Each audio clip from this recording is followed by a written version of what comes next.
Hello friends, how are you all? Hope fit and fine. Okay, so now today I have brought a new video for you all and this is on tenses. ठीक है, और हमारे बेटे के जो friends हैं उन्होंने थोड़ा रिक्वेस्ट किया था कि मैम प्लीज़ टेंसेस थोड़ा समझा दीजिए, तो हम टेंसेस के बारे में आज डिस्कस करेंगे. ठीक है, सो please subscribe to my channel. Okay, now हम टेंस की जब बात करें तो टेंस जो है वो इनके मेन 3 पार्ट्स होते हैं टेंसेस के. टेंस का मतलब होता है टाइम. ठीक है, तो जो एक्शन इसमें मेन जो रोल प्ले करता है वो है वर्ब. वर्ब का ही पूरा खेल है टेंस में. ठीक है, जब भी हमको ये बोला जाए कि आइडेंटिफाई द टेंस, तो सबसे पहले हमको वर्ब पिक आउट करना होगा या वर्ब को अंडरलाइन करना होगा और उसको देखते हुए हम उसको आइडेंटिफाई कर सकते हैं कि उसका टेंस क्या है. तो टेंस का जो मेन 3 पार्ट्स में ये डिवाइडेड है: present tense, past tense and future tense. Present tense मतलब जो काम अभी हो रहा है वो प्रेजेंट टेंस होता है. प्रेजेंट टाइम में जो काम हो चुका, जो वर्क हो चुका पास्ट में, यानी जो बीत गया, उस वो होता है पास्ट टेंस. और फ्यूचर टेंस जो आने वाले टाइम में जो काम होगा, इसमें हम हमेशा विल या शैल का यूज करते हैं वर्ब के साथ. जैसे will go, will play, will dance, shall read, shall sit, ये सब. ठीक है, अब ये जो 3 टेंसेस मैंने बताए हैं, main 3 tenses are there: present, past and future. अब इनको फर्दर हम 4 कैटेगरीज में डिवाइड करते हैं, या इनको 4 कैटेगरीज में डिवाइड किया गया है. The first category he is, अभी हम प्रेजेंट टेंस की बात कर रहे हैं. ठीक है, तो फर्स्ट कैटेगरी जो है वो कहलाती है इनडेफिनिट या सिंपल. जो सेकेंड है वो कंटिन्यूस है. जो थर्ड कैटेगरी है वो होती है परफेक्ट. और जो फोर्थ कैटेगरी है वो होती है परफेक्ट कंटिन्यूस. और ये जो चारों हैं ये तीनों में होते हैं सेम, यानी प्रेजेंट टेंस में भी यही चारों होंगे, पास्ट टेंस में भी यही चारों होंगे और फ्यूचर टेंस में भी यही चारों होंगे. चलो वन बाय वन हम देखते हैं. अब प्रेजेंट टेंस हम शुरू करते हैं. प्रेजेंट टेंस में जो फर्स्ट कैटेगरी है that is what? Indefinite. Yes, वो इनडेफिनिट या सिंपल कहलाता है. ठीक है, तो अब इसका क्या रूल है? इसमें जो वर्ब होता है उसमें हम जनरली या तो एस लगाते हैं या ई एस लगाते हैं. ठीक है, तो वो फर्स्ट कैटेगरी में आता है, दैट मीन्स इनडेफिनिट. और क्योंकि हम प्रेजेंट टेंस की बात कर रहे हैं तो ये हो जाएगा प्रेजेंट इंडेफिनिट टेंस. लेकिन इसमें 2 बच्चे ऐसे हैं जो बहुत शरारती हैं. वो 2 बच्चे हैं आई एंड यू, जो इस रूल को फॉलो नहीं करते, बोलते हैं हम फॉलो नहीं करेंगे. यानी उनके साथ जब हम वर्ब का यूज करते हैं तो उसमें एस या ई एस नहीं लगता है. जैसे आई प्ले क्रिकेट बोलते हैं, आई प्लेज क्रिकेट नहीं बोलेंगे. ठीक है, इसी तरह से यू प्ले क्रिकेट. आई भी सिंगुलर, आई तो सिंगुलर होता ही होता है, और यू जब सिंगुलर होता है तब की हम बात कर रहे हैं. शी सिंग्स अ सॉन्ग, ये नहीं बोलेंगे कि she sing a song, no. इसी तरह से ही plays cricket. Rahim eats vegetable. तो इन सब वर्ब में आपने देखा कि सब में एस लगा हुआ है. ठीक है ना. फिर सीता ब्रशेज हर टीथ. अब ब्रशेज में क्या लगा हुआ है? ई एस लगा हुआ है. तो जो फर्स्ट हमारी कैटेगरी है प्रेजेंट टेंस में वो है इनडेफिनिट. ठीक है, और या उसका दूसरा नाम सिंपल भी है. सिंपल बोलो या इंडेफिनिट बोलो, दोनों एक ही बात है. ठीक है, सिंपल प्रेजेंट टेंस या इनडेफिनिट प्रेजेंट टेंस. ठीक है, दूसरी जो कैटेगरी आती है दैट इज कंटिन्यूअस टेंस. अब कंटिन्यूअस में जो एक्शन है वो अभी कंप्लीट नहीं, वो चल ही रहा है. तो कंटिन्यूअस के लिए हम वर्ब में ing ऐड करते हैं. और वर्ब का कौन सा फॉर्म होना चाहिए? हमेशा फर्स्ट फॉर्म होना चाहिए. जैसे sing plus ing will be singing. Do plus ING will be doing, keep plus ING will be keeping. ठीक है, तो इन सब वर्ब्स में आपने देखा कि आईएनजी लगा है, तो ये एक हो गया कंटिन्यूअस। लेकिन एक बात का ध्यान रखना होता है कंटिन्यूअस में कि ये जो कंटिन्यूअस, ये मेन वर्ब जो अभी मैंने बताया, ये कभी भी they can not stand all alone, अकेले नहीं खड़े हो सकते, उनको हेल्प की जरूरत होती है, तो उनके साथ हमेशा हेल्पिंग वर्ब लगा होता है हमेशा। तो हेल्पिंग वर्ब प्रेजेंट टेंस में कौन कौन से हो सकते हैं? Am, is and are.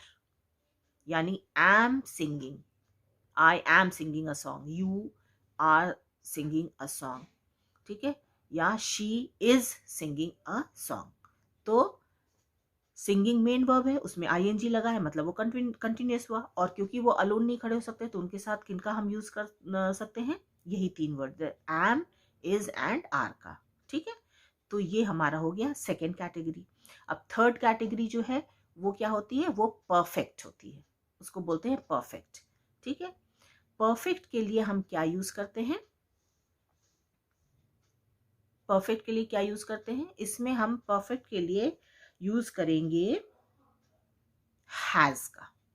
ठीक है, has plus V3 form use करते हैं इसमें, हैज प्लस V3 फॉर्म। लेकिन जब आई और यू होंगे तो उसके साथ हम हैज नहीं यूज करेंगे, हम हैव यूज करेंगे। जैसे मैंने पहले ही बताया कि ये दोनों रूल नहीं फॉलो करते हैं। ठीक है, बाकी जब सब्जेक्ट सिंगुलर होगा तो हम हैज का यूज करेंगे परफेक्ट बनाने के लिए, और उसके साथ हम V3 फॉर्म का यूज करेंगे, like has played, Rahim has. अगर हैज यूज किया, ये प्रेजेंट टेंस की बात कर रहे हैं, लेकिन V3 फॉर्म आएगा इसमें, हैज प्लेड फुटबॉल। अब जैसे सीता हैज संग अ सॉन्ग, इसमें संग क्या है? V3 फॉर्म है। ठीक है, he has written a letter, तो इसमें हैज यूज किए है, उसके साथ क्या यूज किया है मैंने? V3 form. V3 फॉर्म किस, ये जो रिटन वर्ड है, this is V3 form of which verb? Write, write, wrote, written. Write is the first form, wrote will be second form, and third form will be written.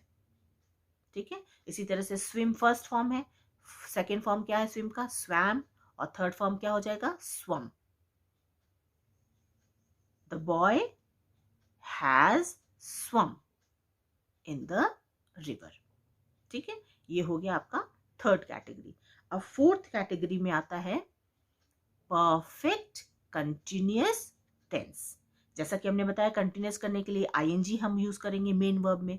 ठीक है, अब क्योंकि perfect है, ये परफेक्ट भी तो करना है इसको, तो इसमें हम यूज करेंगे हैज का या हैव का, और उन दोनों के साथ हमें यूज करना होगा been, BEEN, been, has been, और फिर कंटिन्यूअस। जैसे मेन वर्ब इसमें प्ले है तो ये हो जाएगा हैज बीन प्लेइंग, या has been dancing, has been preparing, ऐसे। ठीक है, she has been preparing for the exam, तो ये हो जाएगा प्रेजेंट परफेक्ट कंटिन्यूअस टेंस। तो ये हो गए चार कैटेगरीज प्रेजेंट टेंस में। अब आइए पास्ट टेंस में। अब पास्ट टेंस में भी यही फोर कैटेगरीज है। पहला हो जाएगा इंडेफिनिट या सिंपल। ठीक है, इसमें जो, क्योंकि ये पास्ट टेंस है तो इसमें हम V2 फॉर्म का यूज करते हैं सिर्फ, इसमें इंडेफिनिट में, यानी he played football, she सैंग a song.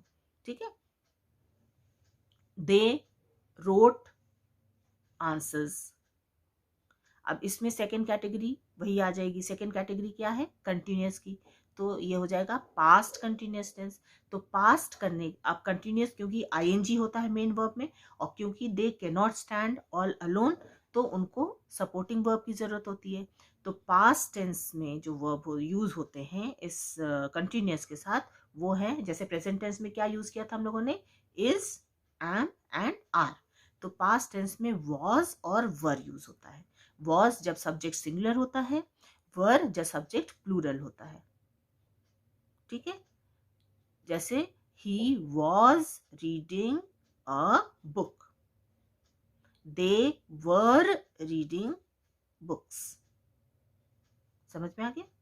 She was writing a letter, they were writing letters. ठीक है, अब नेक्स्ट आ गया। नेक्स्ट क्या है? Perfect tense. तो क्योंकि पास्ट की बात कर रहे हैं, पास्ट टेंस की, तो ये हो जाएगा पास्ट परफेक्ट टेंस। अब परफेक्ट टेंस में मैंने जैसे बताया कि इसमें परफेक्ट के लिए हमें, अब जैसे प्रेजेंट टेंस में आपने क्या यूज किया था? हैज या हैव का यूज किया था। यहाँ पे उन दोनों का पास्ट यूज हो जाएगा, यानी हैड यूज होगा। और हैड के साथ, क्योंकि ये परफेक्ट है, हमेशा V3 फॉर्म यूज होता है। तो had sung a song, she had sung a song, they had written novel। ठीक, तो हैड के साथ V3 फॉर्म का यूज करते हैं हम किसमें? पास्ट परफेक्ट टेंस में। अब आता है फोर्थ कैटेगरी। अब फोर्थ कैटेगरी में क्या है? फोर्थ कैटेगरी में है परफेक्ट कंटिन्यूअस टेंस। ठीक है, तो क्योंकि पास्ट की हम बात कर रहे हैं तो ये पूरा हो जाएगा पास्ट परफेक्ट कंटिन्यूअस टेंस। अब इसमें इसका क्या रूल है? पास्ट के लिए हैड यूज करेंगे, और परफेक्ट मतलब बीन, BEEN बीन, और कंटिन्यूअस के लिए ING, यानी मेन वर्ब में ING ऐड करेंगे। Like he had been playing cricket. had been playing, had past tense, been perfect और ING continuous। इसी तरह से she had been reading a book, they had been swimming in the pond। तो had past, been perfect और ING main verb में लगा हुआ है तो वो कंटिन्यूस हो गया। तो ये पूरा हम जब आइडेंटिफाई करेंगे तो इस पूरे को हम अंडरलाइन करेंगे, हैड बीन प्लेइंग, और फिर हम इसको बताएंगे कि ये पास्ट परफेक्ट कंटिन्यूअस टेंस है। अब आ जाइए फ्यूचर टेंस में। अब फ्यूचर टेंस में अगेन ये 4 कैटेगरीज में डिवाइडेड है। पहला क्या है? जैसा कि मैंने बताया, इंडेफिनिट या सिंपल बोलते हैं उसको। ठीक है, और इसमें एक ही मेन वर्ब होता है, लेकिन क्योंकि ये फ्यूचर है तो इसमें विल और शैल का यूज जरूरी है। तभी हम जब भी सेंटेंस में अगर आपने विल देख लिया मतलब कि वो तो फ्यूचर है ही है। उसके बाद अब आगे देखेंगे कि इसमें सिर्फ एक ही मेन वर्ब अगर यूज हुआ है तो वो तो सिंपल फ्यूचर टेंस हो जाएगा, या इनडेफिनिट फ्यूचर टेंस बोलते हैं उसको। ठीक है, दोनों दो नाम होते हैं, दोनों सेम ही है। ठीक, तो will play, he will play cricket tomorrow, she will sing a song, यानी फ्यूचर टेंस को बता रहा है। They will go to the party, तो विल गो। ठीक है, तो will go, will sing, will dance, will jump, will write, will prepare. तो ये सब जो है विल के साथ जब मेन वर्ब होता है तो वो होते हैं इनडेफिनिट में। ठीक है, इनडेफिनिट फ्यूचर टेंस, ये फर्स्ट कैटेगरी हो गई। अब इसमें अगेन सेकंड कैटेगरी क्या हो जाएगी? ING यानी कंटिन्यूअस। ठीक है, और फ्यूचर कंटिन्यूअस टेंस, कंटिन्यूअस करने के लिए ING होना चाहिए वर्ब में। तो V1 फॉर्म में हमेशा ING यूज होता है, चाहे प्रेजेंट टेंस में हो, चाहे पास्ट टेंस में हो, चाहे फ्यूचर टेंस में हो, हमेशा V1 के साथ ही ING यूज करेंगे। लाइक सिंग V1 फॉर्म है, वर्ब का फर्स्ट फॉर्म है, तो उसी में ING हो जाएगा, यानी सिंगिंग हो जाएगा। डांसिंग, अब सिंग का पास्ट टेंस सैंग होता है, तो सैंग में कभी हम पास्ट टेंस में ING नहीं लगाते, सैंगिंग नहीं लिखते हैं। ठीक है, जैसे डू है, ये प्रेजेंट टेंस है तो डूइंग लिखेंगे, और डू का पास्ट टेंस डिड होता है तो डिडिंग नहीं लिखेंगे कंटिन्यूस करने के लिए। ठीक है, तो प्रेजेंट टेंस यानी V1 फॉर्म में ही ING लगता है। ठीक है, तो इसमें हम क्या बात कर रहे थे कि फ्यूचर कंटिन्यूस टेंस। अब फ्यूचर कंटिन्यूस टेंस करने के लिए हमें क्या करना होगा? इसमें फ्यूचर के लिए विल यूज करना होगा, और विल के साथ बी का यूज करते हैं, BE, will be playing, will be dancing, will be singing. ठीक है, अब सेंटेंस में अगर आप देखो तो Rohit will be coming to my place, will be coming. The boy will be sitting on the table, right. Will be sitting, will future tense, be लगा दिया आपने, बी तो लगाना ही है क्योंकि विल अकेले तो नहीं चलेगा, विल बी यूज करेंगे और फिर जो मेन वर्ब होगा उसमें आईएनजी हम यूज कर लेंगे, तो ये हो जाएगा फ्यूचर कंटिन्यूअस टेंस। ठीक, अब लास्ट आता है हमारा perfect continuous, future perfect continuous. ठीक है, अब इसमें क्या है, फ्यूचर के लिए हमको विल का यूज करना है या शैल का यूज करना है, उसके साथ हैव बीन, तब वो परफेक्ट हुआ। हैव, इसमें हैज का यूज नहीं करते, इसमें हमेशा विल के साथ या शैल के साथ हैव ही यूज होता है। और बीन, हैव बीन परफेक्ट करने के लिए, और फिर मेन वर्ब में आईएनजी ऐड कर दोगे तो कंटिन्यूअस हो जाएगा, तो ये क्या हो जाएगा, फ्यूचर परफेक्ट कंटिन्यूअस। या like will have been playing, will have been singing, will have been will have been say reading। अब सेंटेंस में अगर देख लो तो रक्षा will have been playing kabaddi. अब क्योंकि विल का यूज किया है तो ये फ्यूचर टेंस हो गया, और हैव बीन है इसमें लगा हुआ तो ये परफेक्ट हो गया, और आईएनजी है मेन वर्ब में तो कंटिन्यूअस हो गया, तो फ्यूचर परफेक्ट कंटिन्यूअस टेंस। ठीक है, तो वैसे ओवरऑल देखा जाए तो 12 टेंसेस हुए, लेकिन मेन जो होता है वो होता है present tense, past tense and future tense. ठीक है, तो ये हमारा टेंसेस हो गया। आई होप आपको समझ में आ गया होगा। जो टेंस है वो 3 मेन पार्ट्स में डिवाइडेड है। प्रेजेंट टेंस जो अभी एक्शन हो रहा है, और इसमें पूरा खेल किसका है, पूरा जो खेल है वो वर्ब का ही है। यानी अगर हमको टेंस का आइडेंटिफिकेशन करना है, यानी आइडेंटिफाई करना है, अगर टेंस बताना है कि कौन सा है, तो हमें पहले सेंटेंस में क्या ढूंढना होगा, वर्ब, और तभी हम उसका टेंस बता सकते हैं। ठीक है, रूल में हमेशा ये होता है कि जब हम लिखते हैं तो सबसे पहले सब्जेक्ट लिखते हैं, यानी जिसके बारे में हम बात कर रहे हैं, सब्जेक्ट के बाद आता है वर्ब, और उसके बाद आता है ऑब्जेक्ट। सब्जेक्ट जिसके बारे में बोल रहे हैं, वर्ब जो वो काम कर रहा है, और ऑब्जेक्ट आपको पता है कि जैसे she plays cricket, she plays what, cricket, तो ये क्रिकेट जो है ये ऑब्जेक्ट हो गया। और प्लेज यानी कोई एक्शन बता रहा है, इसमें कोई काम हो रहा है इसमें, प्लेज, तो वो हो गया वर्ब। और शी के बारे में बता रहा है जो फर्स्ट पार्ट में आता है सेंटेंस के, तो वो हो गया सब्जेक्ट। तो सब्जेक्ट सिंगुलर भी होता है, प्लूरल भी हो सकता है। ठीक है, तो इस बात का हमको ध्यान रखना पड़ेगा कि subject plus verb plus object होता है इसमें, और हमें टेंस को आइडेंटिफाई करने के लिए वर्ब को ढूंढना जरूरी होता है, तभी हम टेंस बता सकते हैं। ठीक है, तो चेंज करने को आएगा तो आप चेंज भी कर सकते हो, या आइडेंटिफाई करने को आएगा, या आइडेंटिफाई का मतलब होता है पहचानना, अगर आप पहचान सकते हो तो पहचान लो। कैसे, वर्ब को ढूंढ के। चेंजिंग बहुत इजी है। अब जैसे सिंपल है, शी राइट्स अ बुक, इसको पास्ट टेंस में करना है तो she wrote a book, future tense में करोगे तो she will write a book, ऐसे चेंज करते हैं। ठीक है, आई होप नाउ ये this much be very much clear to you all. ठीक है, तो प्लीज़ अपने कमेंट्स भी ड्रॉप कर दीजिएगा, सब्सक्राइब ज़रूर कर दीजिएगा मेरे चैनल को।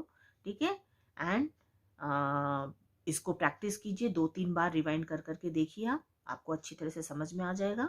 Please, and all the best for your exams, and bye, stay fit, bye bye.